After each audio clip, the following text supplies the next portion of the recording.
சங்கரங்கோயில் சட்டமன்ற தொகுதிக்கு உட்பட்ட வன்னிக்கோணந்தல் பிற்காவில் தேவர்குளம் காவல் நிலையத்தில் பணிபுரியக்கூடிய காவல் அதிகாரிகள் மக்கள் மீது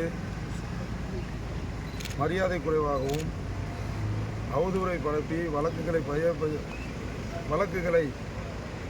பதியப்பட்டு வருகிறது என்ற தொடர் புகாரை முன்னிட்டு கடந்த 8ஆம் தேதி அன்று அதை கண்டித்து ஒரு சமுதாய அமைப்பு தலைவர் தலைமையில் ஆர்ப்பாட்டம் அறிவித்திருந்தார்கள்.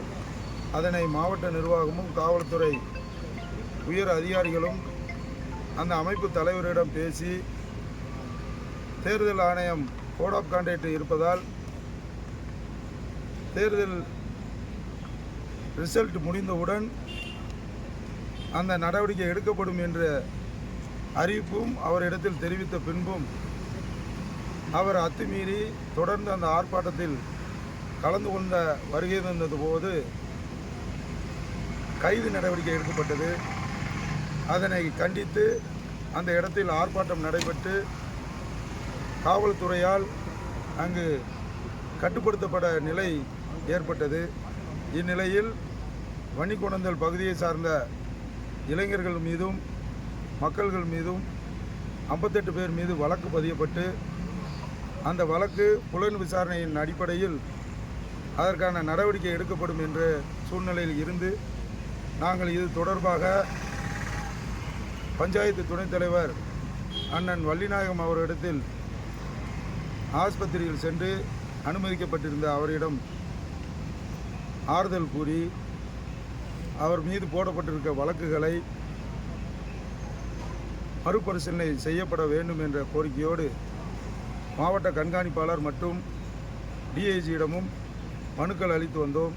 அதனைத் தொடர்ந்து மாவட்ட ஆட்சித்தலைவர் அவர்களிடத்தில் மனுக்கள் அளித்து வன்னிக்கோணந்தல் பகுதியில் மக்கள் இயல்பு வாழ்க்கைக்கான நடவடிக்கையை மாவட்ட நிர்வாகம் எடுக்க வேண்டும் என்ற அடிப்படையில் இன்று பேச்சுவார்த்தை நடைபெற்றது. தொடர்ந்து அதை இன்றே செயல்படுத்தப்படும் என்ற பதிலும் நமது மாவட்ட ஆட்சியர் அறிவித்திருந்தார். அதனைத் தொடர்ந்து அந்த மாவட்ட காவல் நிலைய உதவி ஆய்வாளர்களை பணிமாறுதல் செய்ய வேண்டும் என்ற கோரிக்கை வைத்தும் அதையும் நடவடிக்கை எடுக்கப்படும் என்ற வாக்குறுதி அளித்திருக்கிறார்கள். அதோடு மட்டுமல்ல, இது மக்கள் பிரச்சனை. இதில் அரசியல் செய்யப்படுகிறவர்களை நான் இந்த நேரத்தில் கண்டனம் தெரிவித்துக் கொள்கிறேன். ஏன்னா இங்கே நடக்கக்கூடிய இந்த திராவிட மாடல் ஆட்சி இது மக்களுக்கான ஆட்சி, இது மக்களுக்கான மட்டுமான ஆட்சி, இது நமது ஆட்சி என்பதை இந்த நேரத்தில் சொல்லிக்கொண்டு இது தொடர்பாக இங்கு கலந்து கொண்ட வருகின்ற இந்தியா கூட்டணியின் மாவட்ட கழக செயலாளர்கள் மற்றும் மாவட்ட துணைச் செயலர் மாநில துணைச் செயலர் அத்துணை பேருக்கும் நன்றியை தெரிவித்துக் கொள்கிறேன். தொடர்ந்து மக்கள் பணியில் நாங்கள் செயல்பட்டு கொண்டுதான் இருக்கிறோம். அது முடிவுக்கு கொண்டு வருவதாக மாவட்ட ஆட்சியரும் அறிவித்திருக்கிறதுக்கு நன்றியை தெரிவித்துக் கொள்கிறேன்.